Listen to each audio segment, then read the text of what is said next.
Magnetic materials are those materials which are attracted by the magnet. The magnetic materials are classified into three types. That is diamagnetic materials, ferromagnetic materials, and paramagnetic materials. The diamagnetic materials are those materials, when subjected to a strong magnetic field, are feebly magnetized in a direction opposite to that applied field. Therefore, a diamagnetic substance is weakly repelled by a magnet. The magnetic susceptibility of these materials is very small and generally has a negative value. This is because the magnetic permeability is less than 1. Also, we have the paramagnetic materials. The paramagnetic materials, these are materials, when subjected to a strong magnetic field, are feebly magnetized in a direction to the applied external magnetic field. So in this case, the paramagnetic materials are weakly attracted by the strong magnet. The magnetic susceptibility of these materials are positives. Means that the relative permeability of these materials is greater than 1. Examples of these materials are aluminum, antimony, and etc. Ferromagnetic materials. The ferromagnetic materials, these are materials when placed in a strong magnetic field, are strongly magnetized in a direction of the applied field. So therefore, the ferromagnetic materials is strongly attracted by a magnet. For the case of the magnetic susceptibility is very high for the ferromagnetic material, and also relative permeability is very high. So therefore, the diamagnetic and paramagnetic materials are weak forms of magnetism, while ferromagnetic materials are strong form of magnetism. For the case of the temperature, the magnetic susceptibility always inversely proportional to the absolute temperature. So for this reason, the ferromagnetic materials are easily magnetized and strongly magnetized. Application of the ferromagnetic materials.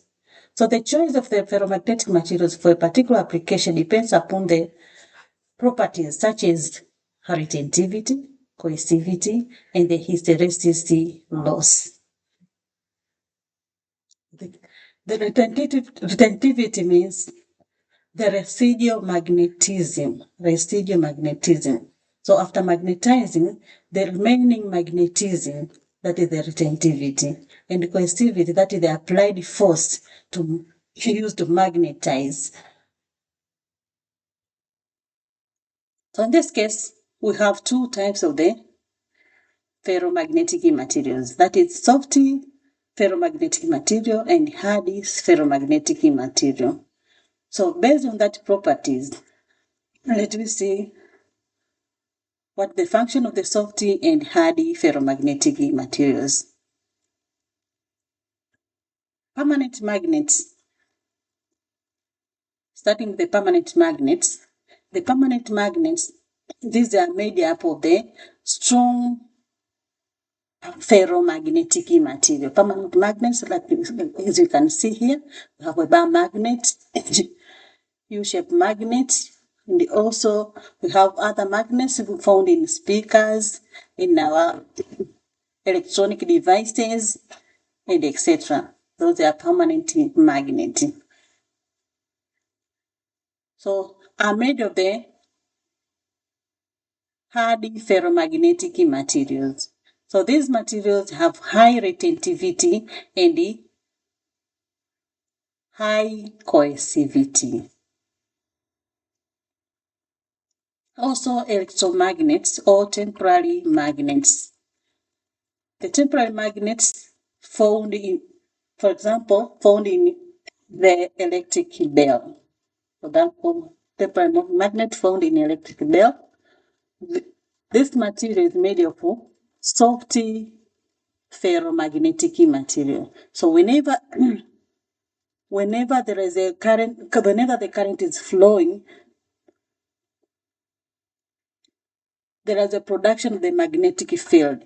The production of the magnetic field creating this material to be magnetized in the direction of the magnetic field.